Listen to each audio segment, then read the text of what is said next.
हनुमान और महाबली बाली के युद्ध की हमें एक कथा मिलती है। बाली को इस बात का घमंड था कि उसे विश्व में कोई हरा नहीं सकता या कोई भी उसका सामना नहीं कर सकता। एक दिन की बात है, राम भक्त हनुमान वन में तपस्या कर रहे थे।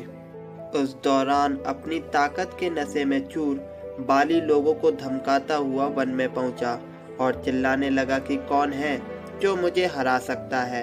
किसी ने माँ का दूध पिया है जो मुझसे मुकाबला करे। हनुमान जी उसी वन में राम नाम जप से तपस्या कर रहे थे। बाली के चिल्लाने से उनकी तपस्या में विघ्न हो रहा था।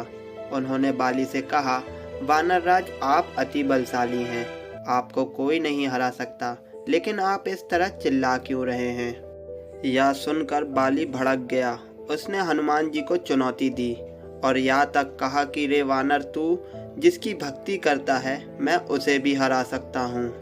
राम का मजाक उड़ता देख हनुमान जी को क्रोध आ गया और उन्होंने बाली की चुनौती स्वीकार कर ली। तय हुआ कि अगले दिन सूर्योदय होते ही दोनों के बीच दंगल होगा। अगले दिन हनुमान तैयार होकर दंगल के लिए निकले ही थे कि ब्रह्मा जी उनके समक्ष प्रकट हुए। उन्होंने हनुमान को समझाने की कोशिश की कि वे बाली की चुनौती स्वीकार न करें, लेकिन हनुमान जी ने कहा कि उसने मेरे प्रभु श्री राम को चुनौती दी है।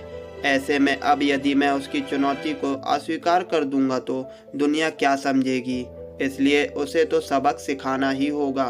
यह सुनकर ब्रह्मा जी ने कहा, ठीक है, आप दंगल के लिए जाओ, लेकिन अपनी शक्ति का 10वां हिस्सा ही लेकर जाओ। शेष अपने आराध्य के चरण में समर्पित कर दो।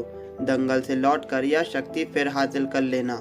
यह सुनकर हनुमान जी मान गए और अपनी कुल शक्ति का 10वां हिस्सा लेकर बाली से दंगल करने के लिए चल पड़े। दंगल के मैदान में हनुमान जी ने जैसे ही बाली के सामने अपना कदम रखा, ब्रह्मा जी के वरदान के अनुसार हनुमान जी की शक्ति का आधा हिस्सा बाली के शरीर में समाने लगा। इससे बाली के शरीर में उसे अपार शक्ति का एहसास होने लगा।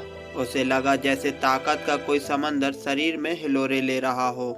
चंद पलों के बाद बाली को लगने लगा मानो उसके शरीर की नसें फटने वाली है और रक्त बाहर निकलने ही वाला है।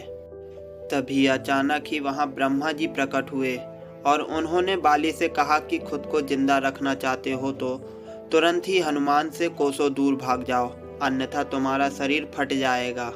बाली को कुछ समझ में नहीं आया, लेकिन वह ब्रह्मा जी को यूं प्रकट देखकर समझ गया कि कुछ गड़बड़ है और वह वहां से तुरंत ही भाग खड़ा हुआ।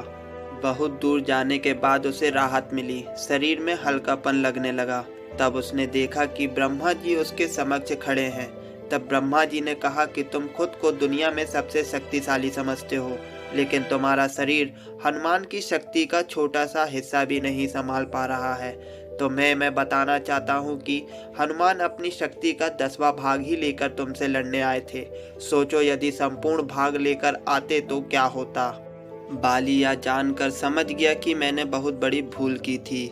बाद में बाली ने हनुमान जी को दंडवत प्रणाम किया और बोला, अतः बल होते हुए भी हनुमान जी शांत रहते हैं और राम भजन गाते रहते हैं, और एक मैं हूँ जो उनके एक बाल के बराबर भी नहीं हूँ और उनको ललकार रहा था। मुझे क्षमा करें हनुमान।